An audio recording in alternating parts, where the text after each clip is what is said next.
Next math দেখব, একজন পুরুষ 20 দিনে একটি কাজ করতে পারে এবং একজন মহিলা 30 দিনে একই কাজ করতে পারে।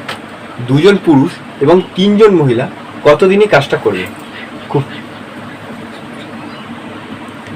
আমরা কি করব? পুরুষ 20 দিনে করছে, তার মানে মেল 20 দিনে কাজটা করছে, আর ফিমেল করছে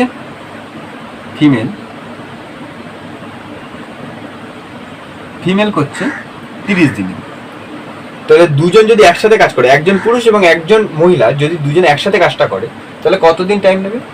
এটা আমি ফার্স্টে কি করবো, লসাগু 60, 20কে দিয়ে 60 ভাগ করলে কত হবে? 3। মানে পুরুষের এফিসিয়েন্সি 3 আর ফিমেল এফিসিয়েন্সি 2।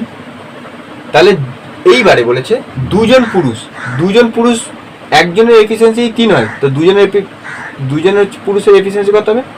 3 গুণ 2 6। একজন পুরুষের এফিসিয়েন্সি 3, মেলের এফিসিয়েন্সি 3, তাহলে দুজনের হবে 3 × 2 মানে 6।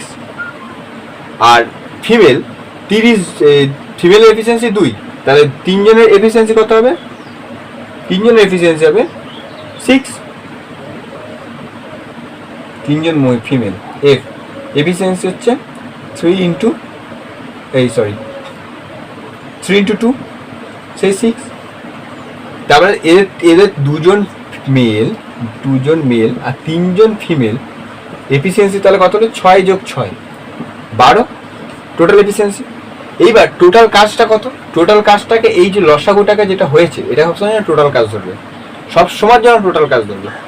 টোটাল কাজ তাহলে 60 হলে, তাহলে এফিসিয়েন্সি যদি 12 হয়, তাহলে তারপর উপরে হচ্ছে টোটাল কাজ, নিচে হচ্ছে efficiency, total work by efficiency. তাহলে কত টাইম লাগে? 5 কাটাকুটি করলে 5 ডেজ।